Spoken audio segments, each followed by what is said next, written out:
última fase do governo Vargas. Qual é a primeira? O governo provisório, de 30 a 34. Qual a segunda? O governo constitucional, de 34 a 37. Só rememorando, a intentona comunista deu a Getúlio a condição de decretar estado de sítio, o Congresso Nacional decretou estado de emergência, estado de guerra contra o comunismo, e Vargas, com os poderes de legislativo e de judiciário, fecha o Congresso Nacional e baixa a quarta Constituição do Brasil, inspirada na Carta de Lavoro, portanto ela é chamada de polaca, e essa dava mais poderes ao executivo e controlava o legislativo e o judiciário, bem típico das ditaduras.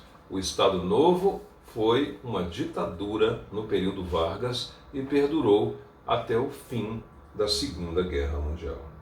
Pois bem, Vargas vai construindo a sua imagem de pai dos pobres, amigo dos trabalhadores e das crianças. É o típico culto ao líder que qualquer ditador promove. Com Hitler foi assim, com Stalin foi assim, mais recentemente com Saddam Hussein foi assim. Os líderes fazem propaganda de si mesmo.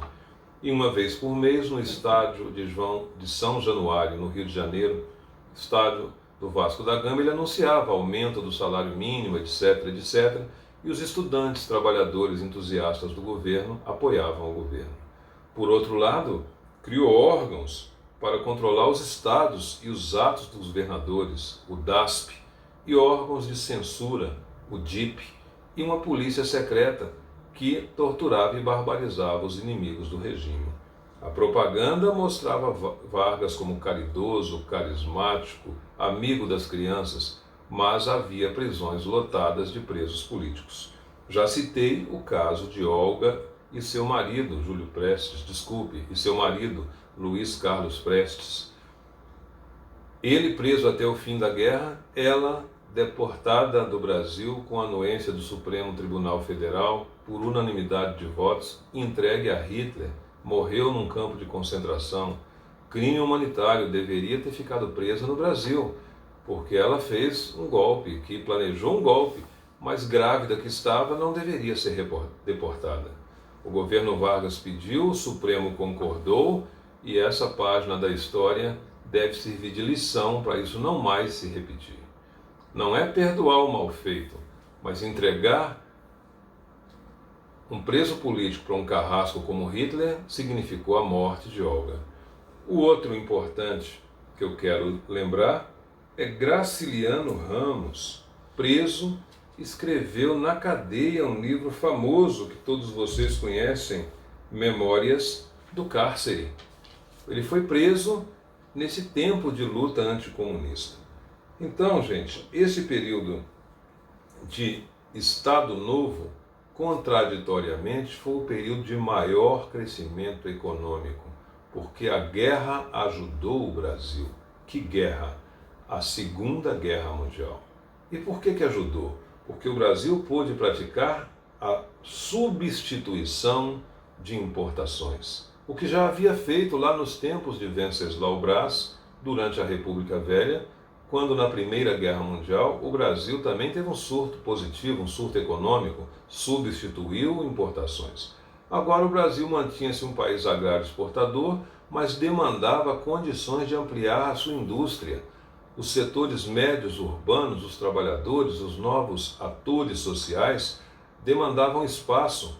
Então Vargas tinha, por um lado, que controlar os trabalhadores, controlar os sindicatos, por outro, promover o aumento da máquina pública para abarcar as classes médias, e agora ele tinha condição de fomentar a indústria nacional a partir de mega empresas, as chamadas estatais.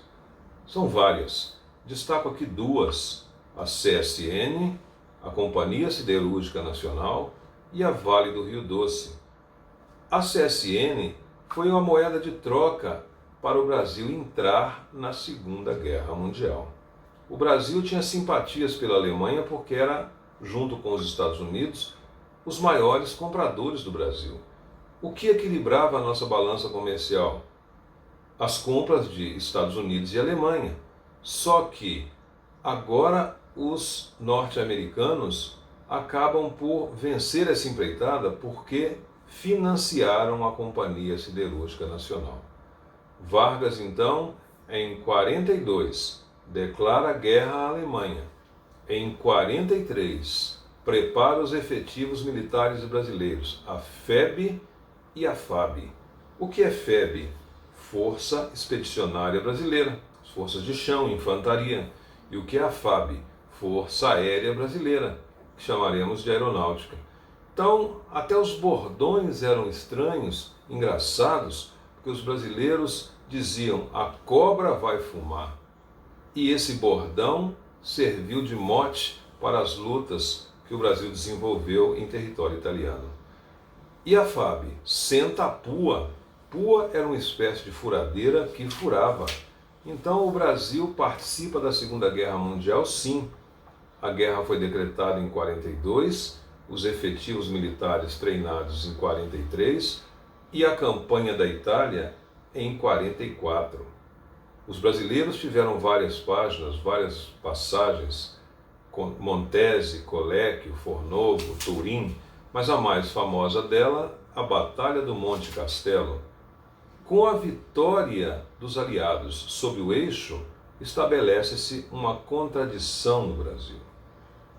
E Vargas vê se aproximar o fim do seu governo. Não que ele quisesse deixar o governo, mas as forças políticas, os escritores, o Manifesto dos Mineiros, o Movimento dos Generais, já não queriam mais Vargas na presidência. Vargas, então, se transformou numa contradição. Por quê? Porque o Brasil lutou contra o nazifascismo, derrotou as ditaduras e tinha no Brasil como presidente um ditador. Então Vargas, que tinha fechado os partidos políticos, tanto a AIB quanto a ANL, agora permitiu o ressurgimento partidário, permitiu eleições e queria permanecer presidente da República. Mandou seus partidários do PTB para as ruas com uma campanha famosa: queremos Getúlio, queremos Getúlio, queremos Getúlio. Isso se chama historicamente o movimento queremista. E depois chamaram também de Constituinte com Getúlio. Então Getúlio não deixaria o governo. Quem não permite essa manobra? Os militares. Os generais depõem Getúlio Vargas em 1945 e a partir daí a eleição vai ter lugar e o general Dutra, candidato de Getúlio, vence as eleições. Eu falei dos partidos políticos, 3 eram os maiores: a UDN, antigetulista, e o PSD-PTB, partidos getulistas. Então Vargas deixa o governo sem deixar, porque ele não é punido por nenhum dos crimes que cometeu e ainda elegeu o seu candidato, o general Eurico Gaspar Dutra. Esse fim de governo Vargas mostrou uma virada de novo nas condições mundiais. Termina a Guerra Quente, começa a Guerra Fria. Então os governos que irão suceder deverão se amoldar a essa nova bipolarização. Estados Unidos, líder do mundo capitalista. União Soviética, líder do mundo socialista. Veremos que o Brasil fará a sua opção pelos Estados Unidos, pelo capitalismo, e vocês podem verificar na aula sobre os governos populistas no Brasil como se dá esse mundo pós-Guerra Quente, esse mundo da Guerra Fria e como isso se reflete no Brasil em 5 governos. Dutra, Vargas, que retorna e suicida-se, Juscelino, que constrói Brasília, Jânio Quadros e João Goulart. Mas isso já é outra história. Hoje a nossa proposta era de revisitar os primeiros 15 anos de Getúlio Vargas à frente da presidência. 3 momentos políticos marcantes: governo provisório, governo constitucional e governo ditatorial. 2 constituições, uma outorgada e outra promulgada. Aquela de 34, liberal, do voto feminino, dos direitos trabalhistas, promulgada. A de 37, imposta, manteve os direitos dos trabalhadores. Vargas, então, como disse no início da aula, pode ser resumido em 5 pontos principais. Ele foi, na totalidade dos termos, trabalhista, nacionalista, populista, fez uma política pendular e governou com apoio das Forças Armadas. Quando teve o apoio das Forças Armadas, governou. Quando esse apoio cessou, foi deposto em 1945. Bons estudos e até uma próxima oportunidade.